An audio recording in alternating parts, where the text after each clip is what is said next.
स्वागत है दोस्तों आपका आज की वीडियो में। और आज हम बात करेंगे the great director S Shankar के बारे में। तो इतनी अच्छी फिल्में, इंडियन, नायक, अनियन, जिसे आप अपरिचित के नाम से जानते हैं हिंदी में, शिवाजी द बॉस, एंदिरन आई बनाने के बाद क्या हो गया है, क्यों उस तरह का स्पार्क वो नहीं ला पा रहे हैं। 2.0 भी कमर्शियल सक्सेस थी, अच्छी मूवी, बहुत लोगों ने तारीफ़ की, लेकिन पर्सनली मुझे वो स्पार्क नहीं दिखाई दिया। मुझे लगा काफ़ी उनके पुराने फिल्म्स की रिपीटेड उन्होंने मिक्सचर बनाकर 2.0 बनाई है। और फ़िल्म के फर्स्ट हाफ बहुत स्लो था। अ, थोड़ा और एक और चीज़ मुझे ये लगी कि वो अभी भी वीएफएक्स पर और अपने टेक्निकल एक्सपर्टीज़ पर वो काफ़ी मार्केट कर रहे थे फ़िल्म को।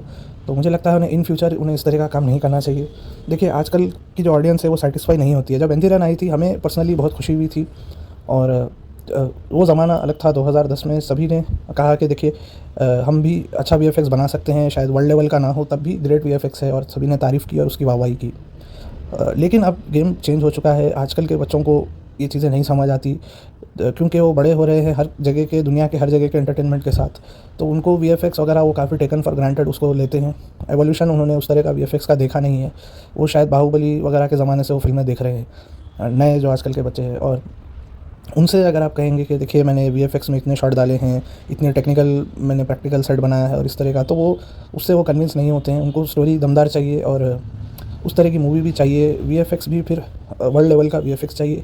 आप भले ही कुछ शॉट डालें मूवी में अपनी वीएफएक्स के, लेकिन अच्छे होने चाहिए, ग्रेट होने चाहिए, जो कि अब रिसेंट मूवीज़ में हमें देखने को नहीं मिला है शंकर साहब की। 2.0 में भी वीएफएक्स ग्रेट था, मैं ये नहीं कह रहा हूँ, बट काफ़ी जगहों पर फिर हाँ लगता है ऐसे कि वही लो बजट कुछ हम देख रहे हैं। लेकिन काफ़ी सीन्स अच्छे भी थे, उनकी तारीफ़ है, जहाँ पर तारीफ़ है वहाँ पर बिल्कुल करनी चाहिए। और इस तरह से फिर इंडियन 2 उन्होंने बनाई। किसी ने इस मूवी की डिमांड नहीं की थी।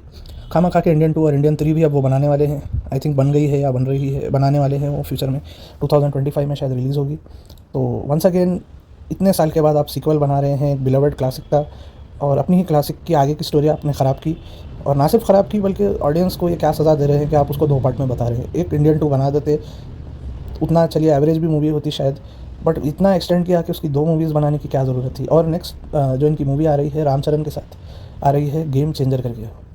अब मुझे तो बड़ा डिसअपॉइंट हुआ। रामचरण साहब मुझे पसंद है, लेकिन अब देखिए फिर वो कब तक वही आईएएस, एंटी करप्शन, नायक पार्ट 2 लग रही है बेसिकली वो। स्टोरी जो हम उसे अब तक हमें स्टोरी पता चली है जितनी भी, या जितना भी प्रमोशन हुआ है, लग रहा है वही सेम, वही नायक वाली वाइब दे रहे हैं वो, और उसी तरह की मूवी होगी लग रहा है। तो मेरी कोई ख़ास इससे उम्मीद नहीं है। मैं चाहता हूँ शंकर साहब वापस यूनिक टॉपिक्स पर जाएँ, ये करप्शन वगैरह को छोड़ें। आई जैसे उन्होंने बनाई थी 2015 में, एंथिरन थी, और अनियन में भी देखिए, अपरिचित में भी करप्शन के बारे में बात है, लेकिन फिर उस मेन कैरेक्टर की आप स्प्लिट पर्सनैलिटी और ये सब चीज़ें देखें तो उसमें एक यूनिकनेस थी, जीन्स में, स्टोरी में एक यूनिकनेस थी।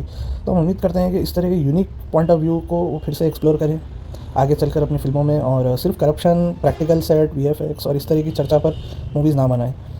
एक्चुअल कुछ स्टोरी और कुछ डिफरेंट, जिसके लिए वो जाने जाते थे पहले, वो कुछ डिफरेंट करें। ना कि ये कि हम ऑलरेडी उनकी जो मूवीज़ देख चुके हैं उन्हीं को बस वो रिवैम्प करके एक नए तरह से वो बना रहे हैं। यही चीज़ रोहित शेट्टी के साथ भी हो रही है। कई लोग ये बात कह रहे हैं कि रोहित शेट्टी साहब भी अब सिमिलर काम करने लगे हैं काफ़ी, और बहुत सारे डायरेक्टर्स हैं जो अपना वही फार्मूला घस रहे हैं। तो उम्मीद करते हैं शंकर साहब हमें आगे चलकर ज़बरदस्त सरप्राइज़ देंगे। वीडियो देखने के लिए धन्यवाद। Have a great day.